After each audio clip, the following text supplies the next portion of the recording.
And we are live.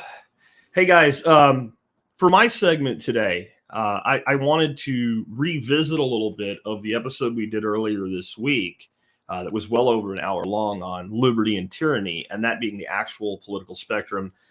It actually led to a lot of great discussions, both in the YouTube comments for the episode and in some other locations, including the Survival Podcast blog. And someone asked me a question about the two sides in this, and with a little bit of clarification, it led to a response that I gave on the blog. And then this morning I took that response and kind of massaged it and reworked it a little bit and made it more general, and decided I would put it out on Float as one of my contemplations of a redneck hippie duck farmer blogs. And so what I'd like to do at the beginning of this session is actually read it for you. And it's Contemplations of a Redneck Hippie Duck Farmer, Episode 7, Liberty versus Tyranny. Recently, I did episode 3303 of the Survival Podcast called There Is No Left versus Right, Only Liberty versus Tyranny. This led to a discussion on where we are in time, how it relates to the fourth turning, and some other great questions. That spawned, with some modification, this edition of Contemplations of a Redneck Hippie Duck Farmer. I think we tend to think we are more unique temporally than we are. That's why we always link ourselves to patterns like the four turnings, which may be totally valid, but unnecessary to drag to every analysis of our current state. However, the two sides in society are what I have always said they are: liberty and tyranny. Done. Most people land on a spectrum in the middle somewhere. At any time, a society is tending to one extreme of the spectrum. Right now, sadly, that direction appears to be toward tyranny. The concepts of anarchism and Marxism/fascism are at the extreme poles of each, and even the worst tyrants know this. Here is a quote showing that to be the case. Quote, "The cornerstone of anarchism is the individual, whose emancipation, according to its tenets, is the principal condition for the emancipation of the masses, the collective body. According to the tenets of anarchism, the emancipation of the masses is impossible until the individual is emancipated. Accordingly, its slogan is everything for the individual. The cornerstone of Marxism, however, is the masses, whose emancipations, according to its tenets, is the principal condition for the emancipation of the individual. That is to say, according to the tenets of Marxism, the emancipation of the individual is impossible until the masses are emancipated. Accordingly, its slogan is everything for the masses." This was written by Joseph Stalin in a work he composed from December of 1906 to January of 1907. Nothing is new, and our time is not that unique. The technology and communications mediums change, but the battle remains the same. The desires of the mob versus individual rights. Political leaders harness this in both directions, but always tend to tyranny over time. Always. The reason is simple. Give an individual power for any period of time, and they seek to hold on to it. Further, the only way to really hold on to power over time is to accumulate more power. There is great power in the collective mindset. If you can get a large enough people thinking the same way, those thoughts have weight. And like gravity, they pull humanity toward a belief system. As always, hence, mind your thoughts. Today, I will leave you with one more quote. "Eternal vigilance is the price we pay for liberty." Thomas Jefferson, 1817. And that microblog, again, is at float.app, and there's a link in the audio notes that you can get after this stream is done when the audio version of the podcast, while the expert council members goes out, where you can read that if you want to share the written version versus this video. I wrote that today, and it wasn't really what I planned on talking about today. Things kept coming in on the blog, and I thought with as much discussion as we had about this concept in that episode a couple days ago, that we really needed to expand on it, because what has happened is exactly what I knew would happen. I certainly hoped would happen, and what always happens when you present people with the reality that you have two choices when it comes to how you view the world. You can view the world as there's certain things we need and want, and that people will pay for what they value, and that a free market should allow for that to occur. And that way it will occur in hundreds, if not thousands of permutations, and people will seek the one that best fits their needs. The other way is that these things are so important that we have to have them, and therefore it is necessary for us to take a gun, right, enforced by proxy, and have enforcers point that gun at somebody's face and say, you will give me money so that we can afford to do these things that we have to have. No one ever sees it that way because you're not the one out there with the gun doing the enforcement. You got it? That's why you don't think it's that way. That's why it sounds crazy when somebody tells you that. But think about anything that government does. It requires funding. Where does that funding come from? It comes from taxation. How do we get taxes? They're taken from people. Okay? And what happens when you say, I'm not going to pay? Then sooner or later, somebody with a gun in one form or another makes you pay. And when you say, but I think this thing is really, really, really, really, really, really, really, really, really, really, really important. Whatever your little pet thing is that you think is important, you have to realize that there's thousands of other things that other people have as their pet thing. You know, some people say, well, we got to have state game lands. We'll talk about that in a second. Great guy that we're having this conversation with, but you can tell that the morality's pulling at him. Actually admitting what he's saying when he says we need the government to do this, and then understanding what he's saying is so we can have this, we need this pointed at peaceful people who don't want to be part of it. You try to talk around it because you don't want to accept that reality. That's what always happens. It's always violence. Even if, like, implied violence is still violence. So if I come up to you and I want your money, and I say, you know what, I don't have time for this shit. So I just clock you in the temple, pull your wallet out, take your money out of your wallet, throw your wallet back in your face, kick you in the ribs and walk away. Everybody knows that was done with violence. But if I walk up to you and say, look at me and look at you, dude, you got no chance here. If you don't give me your wallet and let me have the money in it, I'm going to kick the shit out of you. And then you do it. Nobody sees the violence if they're at a distance. If they don't hear the conversation, they just say, well, the blonde guy that's bigger walked up to the other guy, talked to him. That guy pulled out. He must have bought something from him. It must have been voluntary. I mean, I didn't see anybody hit anybody or push anybody or shove anybody. Nobody ever looked really violent. And if I'm like a master mobster and I'm like, hey, you know this is in your best interest, it can be like, the blonde dude, man, you know, the blonde dude with the gray sides on his head, man, and the gray beard, that dude was really, really, you know, really nice. He was really nice when he took the guy's money. There was no violence there. It's violence. And then having somebody do it for you is still violence. If you want me dead and you come shoot me, the violence that you executed was obvious. But if you hire somebody else to do it, it's still violence, isn't it? You're still responsible for it. And people don't want to accept this. And that leads to this discussion that I just had with a gentleman named Chris. And I've had similar discussions with other people. I'm not picking on Chris. I don't think Chris is a troll. I think he's a good man, and he's having a hard time accepting what he's realizing right now.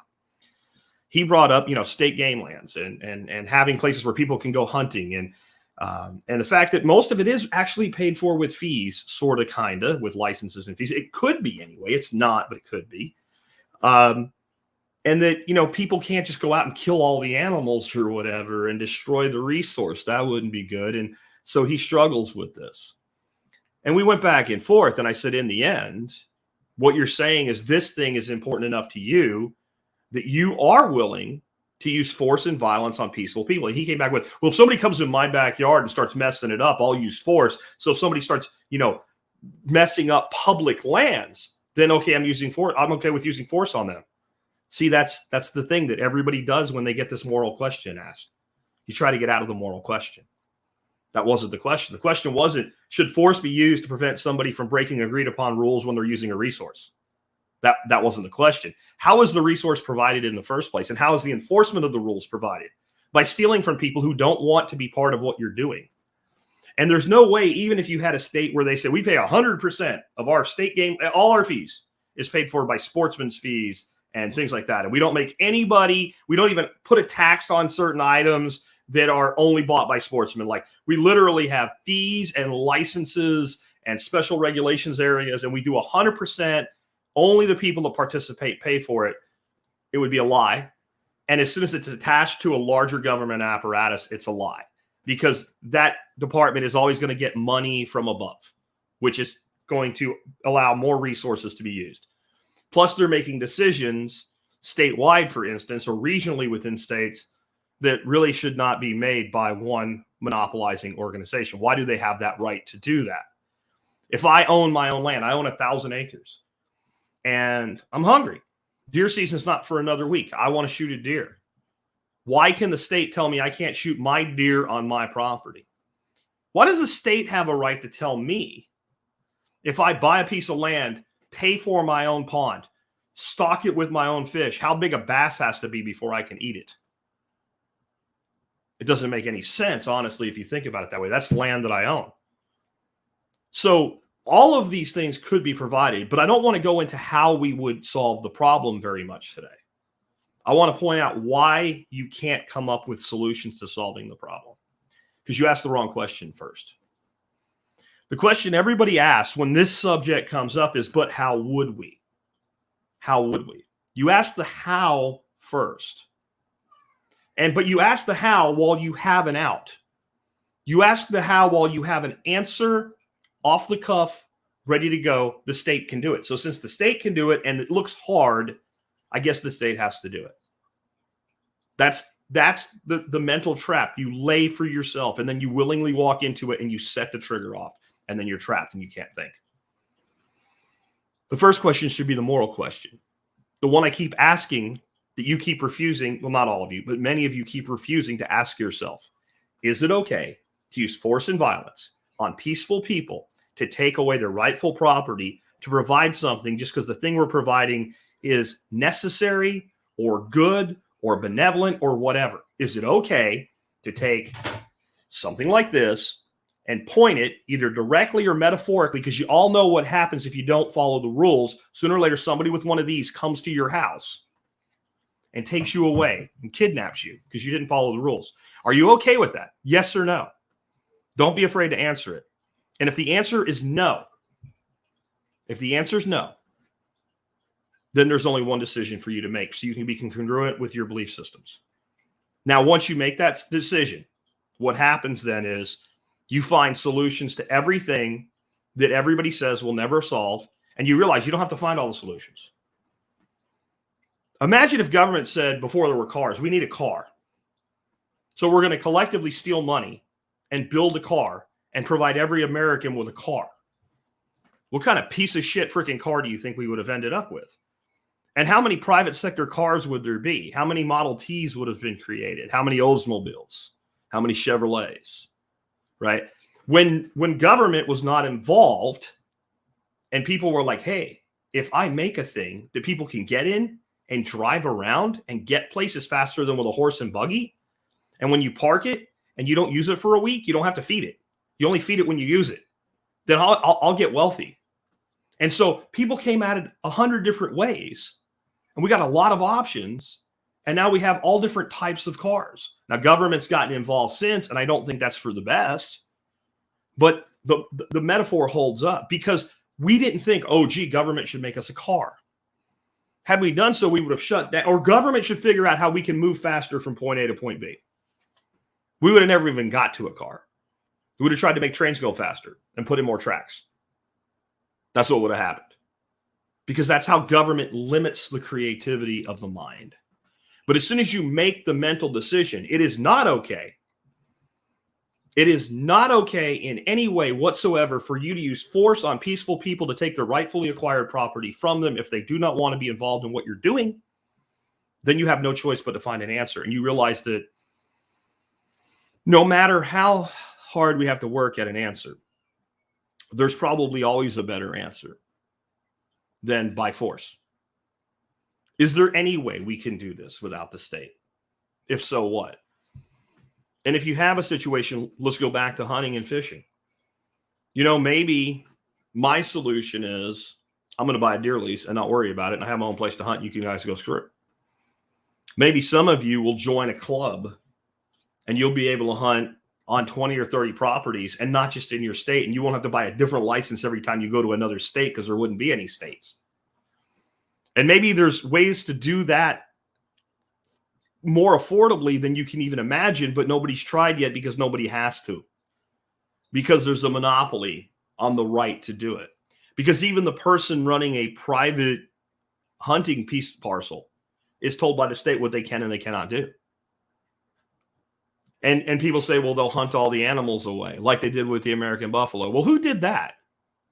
Did the Native Americans who lived here for thousands of years before we got here do that? No. Did the frontiersmen who went west just to try to find a life do that? No. The United States military, along with hired guns, went out and slaughtered the buffalo specifically to eliminate the threat of the Indian by starving them out. The state did it. The state did it. Almost every situation that you come up with, you can point to and say, if we don't have government, this is what would happen, like it did back then. And you go, okay, well, how did it happen back then? Well, the government, right? If we don't have government, we'll have gangs. What's a bigger gang than the government? But I don't have to convince you of that. It's not my job. I'm not going to judge you for your decision. I just want you to judge yourself for your decision. I want you to be hard on yourself. I don't want you to run away from being uncomfortable in this question. All you have to come back to is it okay to force other people to do what you want them to do or give up their property so that you can have what you want to have? And can any level of voting, any level of title, any level of uniform, any level of special pleading fallacy as to how necessary it is ever change the morality of the initial decision? And I think once you make the initial decision, it's a light switch. It's forever. It is the real red pill. It is the only real red pill. I do not have a right to take something that you own, ever, against your will. And therefore, I cannot elect somebody or defer a right that I do not have. And therefore, it is incumbent upon me, no matter what it is I think I need, to figure out how I can get it without taking it from somebody else. It really is that simple. Again, I encourage you to get involved on Float social media, and you'll find that my contemplations of a redneck hippie duck farmer are exclusive to that platform. And with that, guys, I'm wrapped up on the audio side, and I will hang out with you. Oh, I love what I just saw. Oh, my God. TX Homestead, did you read the discussion, or did you come up with that on your own? Be honest. There was the discussion I'm talking about, the guy, Chris. He was talking about, I said, oh, let me guess. The reason that the state can tell me what I can do with the deer on my own property is because it's public property. The deer it belongs to the public, right? It's a public resource.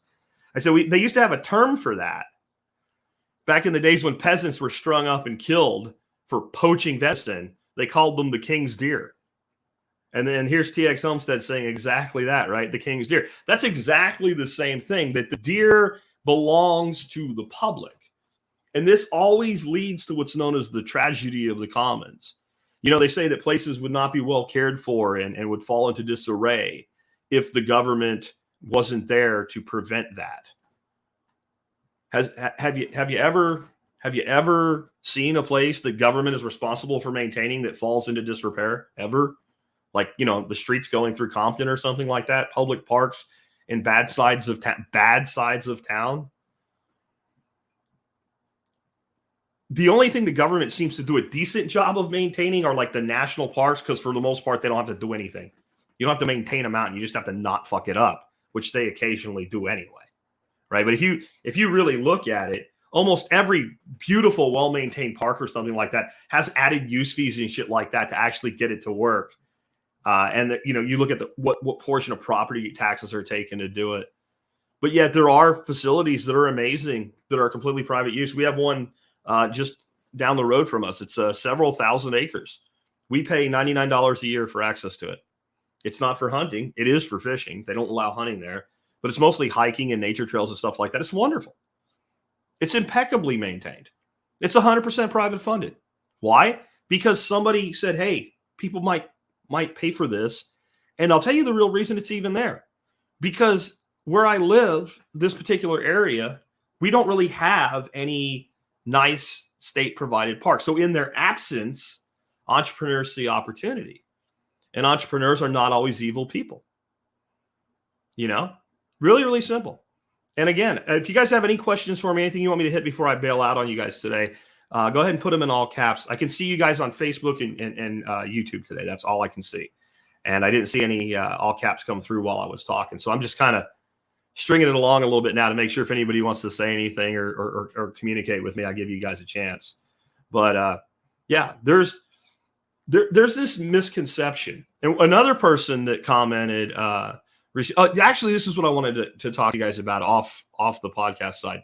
Last night I did an episode of Unloose the Goose, and Xavier Hawk was one of the geese in with us. And because it went kind of long, I didn't go down this road when he brought it up. But he said, "Can we get out of this?" And what he meant is like this whole great reset and everything. And it's a big part of what led to this article today as well. But again, you guys can all caps if you want to communicate with me or me to comment on something. Can we get out of this? I said, absolutely not. We can't get out of this. But I didn't complete the rest of why. That doesn't mean we can't win right now. That doesn't mean we can't push back on the Great Reset, right? And all of these plans that they have to feed us all with soy and rapeseed for the rest of our lives. It doesn't mean we can't win that battle. But we can't get out of this. Why? Why? Well, because what's the price of liberty? Eternal vigilance. That's the price of liberty. It's eternal vigilance. Meaning that even if you completely win, if we actually established a true minarchy, like a state that was so close that even I would say, okay, I'm going to stop complaining. A state that really only worried about my roads and my bridges, didn't even steal money from my schools, saw to national defense and basic property rights. That was it. I would like to go further, but if we got there, I would not say that we have not come a long way, baby, and I would not bitch much. I would just keep pointing out, maybe we can do more. Maybe we can do more. But if we did that, you'd have to be more vigilant than ever against the encroachment of tyranny. Because the way this country became the tyranny that it's become is because we were that small. Because we were that light a form of government.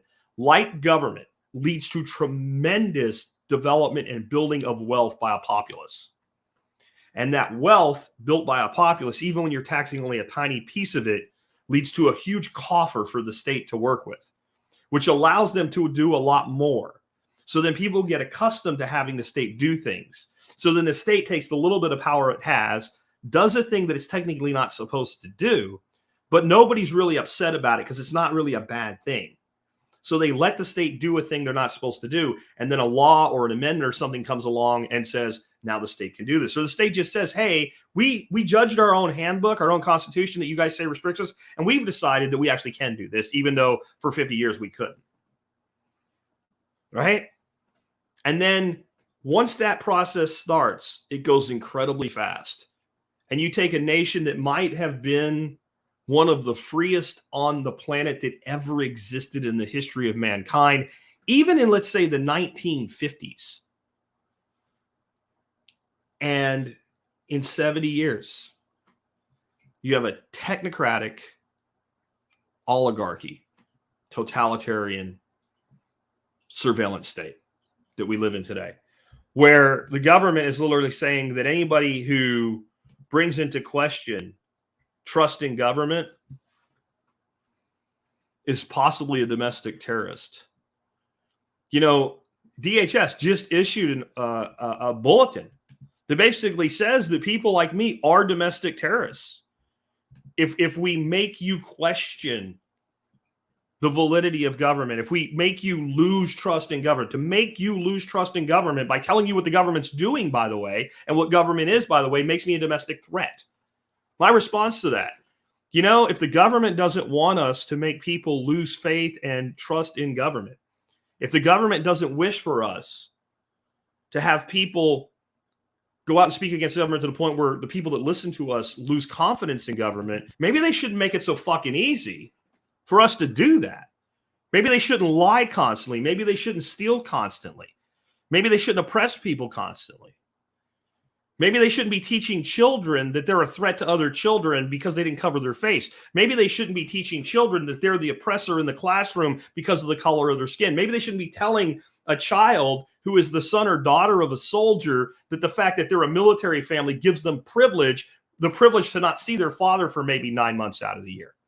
Maybe they shouldn't be doing these things that cause people to lose confidence in government if they don't want people to point it out and cause more people to lose confidence in government. do just a few here, and then I'm going to wrap up and get on with the rest of the day because I have not even started the rest of the Expert Council show today. Another friend says, American convoy heading to D.C.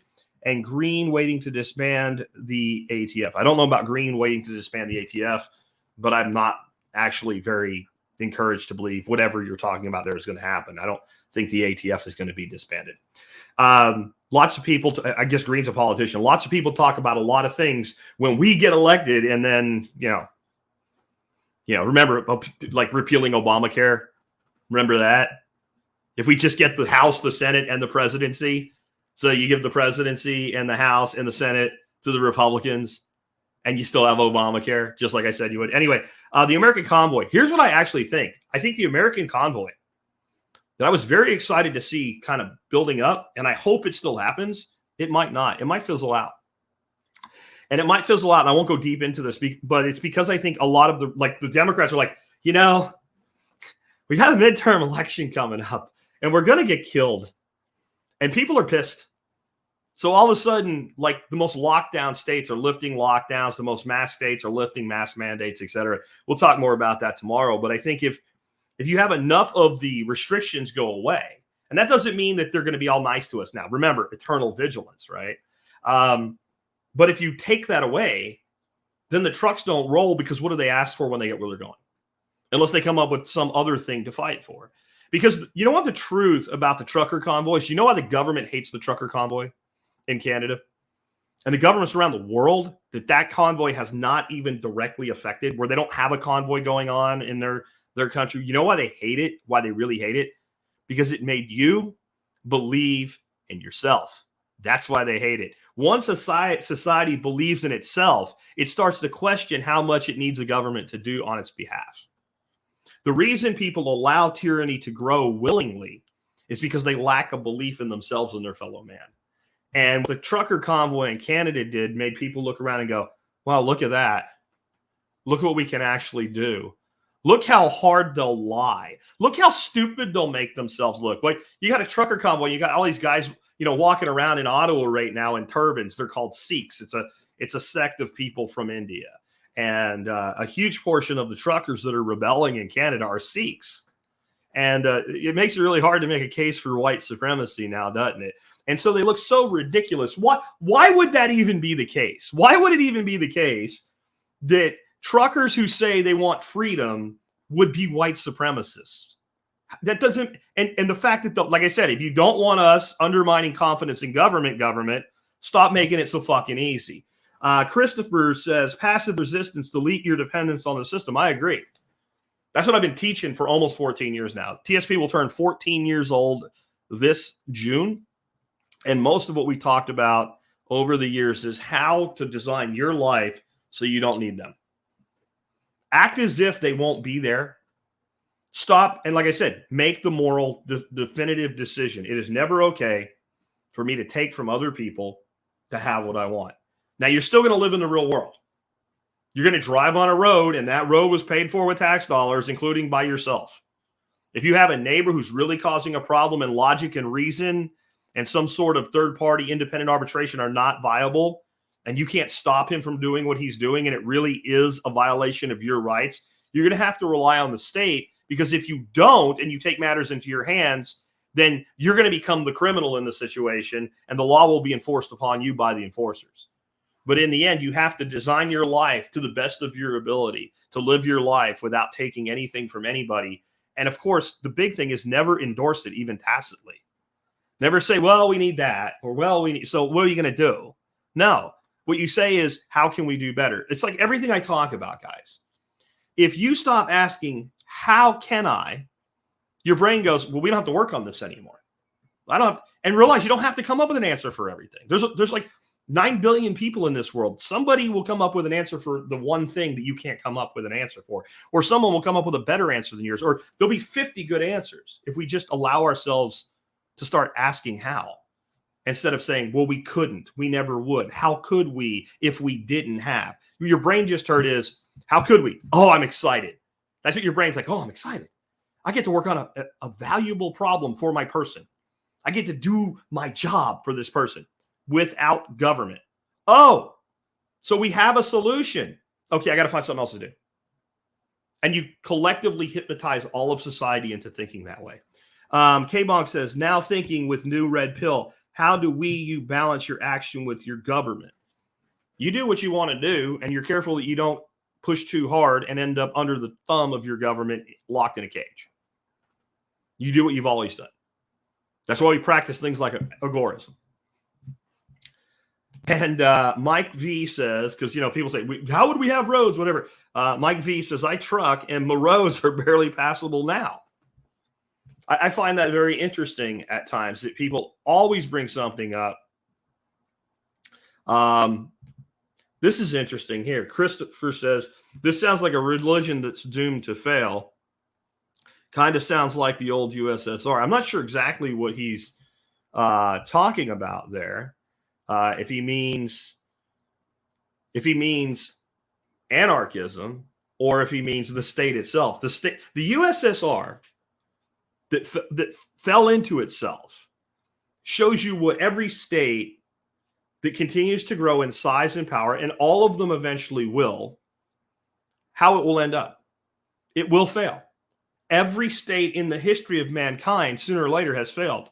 And they've always failed at the height of their power. Even if it took 100 years of spiraling down. If you look at Rome, it failed at the height of its power.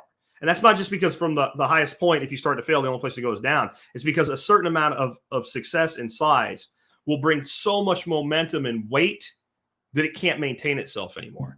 It's like a fat guy that can't get out of bed anymore. And if somebody keeps feeding him, if he doesn't have a heart attack, eventually his own weight will crush his lungs. He won't be able to breathe, and he'll suffocate himself with his own fatness. Like, that's a thing. Someone here, I can't do any more, guys. I got to wrap up. But somebody here asked, Chris is saying, different Chris, roofing metal shortages. So I put out a thing today. A very good friend of mine, who sends me a lot of information, is in construction design. And I've been getting tons of information from people in that trade because they rely so heavily on materials. And they're always putting bids out. And when you're bidding on constructing a building or a development or something, you have to get pricing on everything, every nail, bolt, screw, tar paper, sticks for your studs and every piece of it. And roofing is a huge piece of that. And their biggest roofing supplier sent out a memo that they got this January. And it said, just take our pricing and every quarter add 10%. Take the price and every quarter add 10%. So you have a 10% increase, and then you have a 10% increase on 110% for the second quarter. And then you have a 110% increase again, and then a 10% increase again. And what it works out to is a 46% annualized inflation rate on one supplier's roofing materials. And this is not if. This is like, we've just looked at it, and we can't deal with it. There's no way for us to constantly be updating our pricing. We did the math. We ran the Excel spreadsheet, and we decided we'll just tell you that. And so they've already said we're just going to raise our prices at the end of each quarter for the next 4 quarters. 46% more cost to put a roof on a building.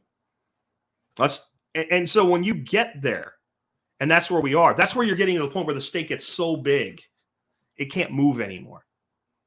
That's what made the USSR fall apart. It was so big and so powerful and so much control and was involved in so many things that when satellite republics went, I don't even want to do this anymore.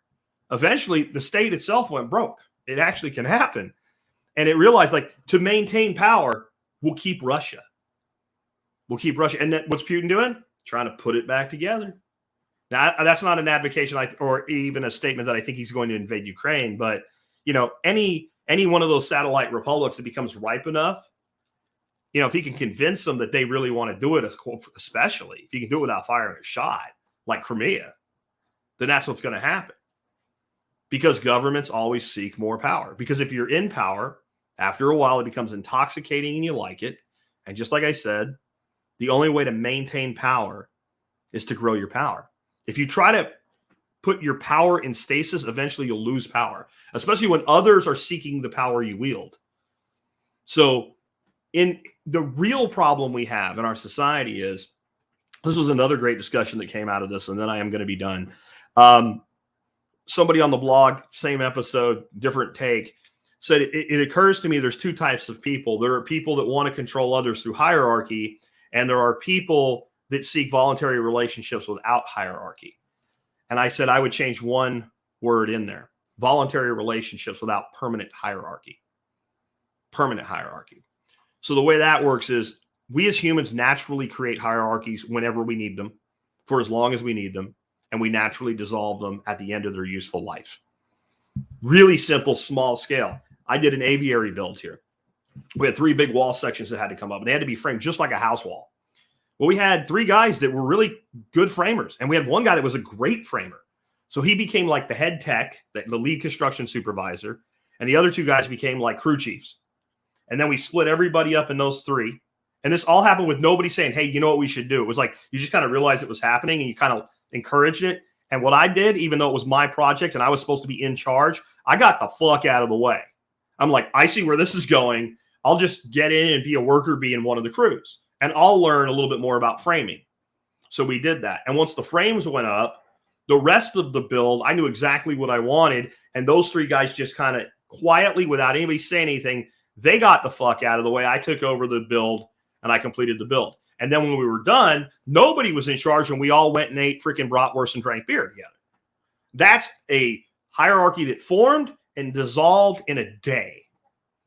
And we have all sorts of hierarchies like that. You get a village anywhere in the world, there's a chief. There might be somebody, you go to the village and say, who's the chief? And they say, our chief is this guy over here. And he's some guy that lives like everybody else, right? He lives like everybody else, but he's the chief because he's the most talented guy, or the guy with the most sway, or the guy that everybody trusts the most. And if the town loses trust in him, he's not the chief anymore. They'll come up with a new chief. They might vote him in. They might just say, hey, you're not, we talked about it. You're not the chief anymore. Bill's the chief now, right? Or you go, a chief? We don't have a fucking chief. We don't do that here, right? We're a total anarchy. We don't have a chief. You say, well, I was wanting to know if I could move here. There's going to be somebody that they're going to talk to, or some council acting collectively as a chief, a natural form tire. Like, we didn't need this because nobody wanted to move here. Now somebody wants to move here, and you're going to figure out how we either say yes or no to you, and how we accommodate you if you want to move here, and then what you have to do if you want to be part of what we're doing. And then as soon as you move in, assuming you blend in with the community and the community accepts you, that hierarchy will fall apart. And this is how humanity, when people say, there's never been a functioning anarchy, the state is a very new construction in humanity. The oldest records of humans, modern humans now, are over 300,000 years old. And we have some records that make it look like we might have been around a lot longer than that. Okay. We have fossilized mammoth bone in California that was found a few years ago. And there's no human remains. But the tool marks on the bones, you had to have an intelligent being that knew how to not just take a rock and smash it, but actually how to make a cutting tool to cut into the bones to get the marrow. We only know one thing that does that, and that's a human being. So either there was some species here we've never found other than humans that did that, or we did it. And those are close to 400,000 years old. The state as a modern construct is about 5,000 years old. But 500 years ago, as much as 90% of people lived without any influence in their lives from the state on the planet whatsoever. Even if they were technically under the rule of a king or an emperor or something, they never saw them, never heard from them, nobody ever showed up. They lived their own life and did whatever the hell they wanted to do. But now we can't exist without it. I'm sorry, it doesn't work that way. And if you want a functioning anarchy, they're all over Siberia right now. And let me tell you how they got there, and then I do got to sign off today. So during Stalin's reign, there were people they just shot. There were people they took out of Siberia and they put them in gulags and salt mines and shit like that. There were also people like, we don't need to kill this guy. He's just a troublemaker. And they had the Trans-Siberian Railroad. So as they were building it, they'd go out as far as the railroad went until it was getting more, until they built more of it and what have you. That's the end of the line. Get the fuck off. And they would throw people out into the wilderness of Siberia. Obviously, many of them froze to death and died. You have probably a better chance of surviving depending on what time of year you got thrown off the train. But they basically said, get away from the tracks, do not come back, or you're dead. And these people banded together, and they built little towns and villages all over the place. And as Russia and the USSR developed and more things went out to the east into Siberia, they found these little towns and they were like, oh shit, there's people living here. Like they didn't even realize it happened. And they're like, well, you need some help. And they're like, no, stay out. And there's plenty of places in Siberia right now where, yeah, technically they are under the governance of Russia. But unless they're near some sort of strategic resource that's policed, there's no police force. There's no nothing. And that's just one place. There's anarchies all over the world. Your home's an anarchy. When you got up this morning, nobody called you from the state yet anyway and told you what pants to put on. With that, guys, I'll catch you later. I enjoyed it today. Have a great day, and I'll be back tomorrow with Outback with Jack, and we are going to go red hot tomorrow, guys. I promise you.